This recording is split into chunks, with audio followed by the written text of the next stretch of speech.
It's good for the soul, this hard work. Tony Bocci and Steve Rainey have their work cut out for them. We've got these shingles that we're going to put on the keeper's house, and we're not going to be able to do it this year. So we're storing them in our warehouse here. Bocci and Rainey are trying to restore the Cape St. Elias Lighthouse. The Coast Guard built this facility in 1915 using bricks made here on Kayak Island.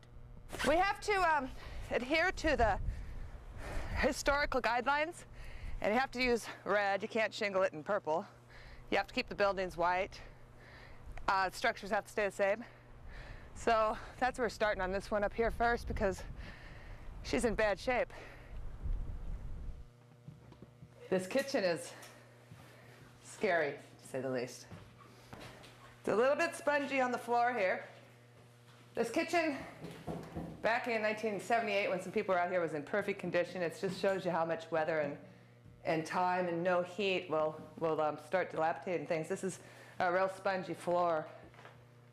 You know, it's kind of amazing. You come to these remote corners of Alaska and you just never know what you're going to find. I mean, who would imagine that if you were going to come to an old abandoned lighthouse with holes in the floor, paint peeling off the walls, dirt everywhere, that one of the things you're going to find is a perfectly good pool table.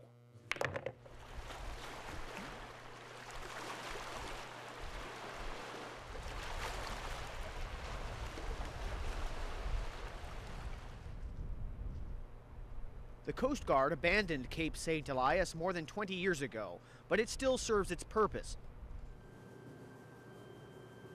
Solar panels now power the light that continues to signal and warn passing ships up to 16 miles away in the Gulf of Alaska and the entrance to Prince William Sound. There used to be originally a Fresnel lens, which is at the museum in Cordova, and the Fresnel lens is probably, it used to fit in this hole here, so it was giant, and it's these beautiful crystal lenses that are, and all it had behind it was a candle, and it was powered by gas, and the gas came up the shaft in tubes and pipes, and of course you had to tend it all the time, so that's why they needed someone here to be a keeper, to make sure the light stayed on.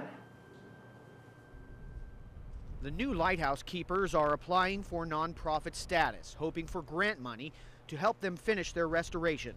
Despite how poor a condition the buildings are, there's just not that much in this area that is surviving from that era. And then just this setting is just very few places in the world with this spectacular a setting. I just don't want to see it deteriorate. I want to save it. So that's it. And I don't know why I'm crying. It's sad what's happening here. It's a crying shame.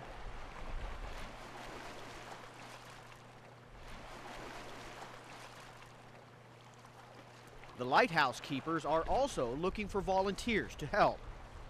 On Cape St. Elias, Kirk Chason, Inside Alaska.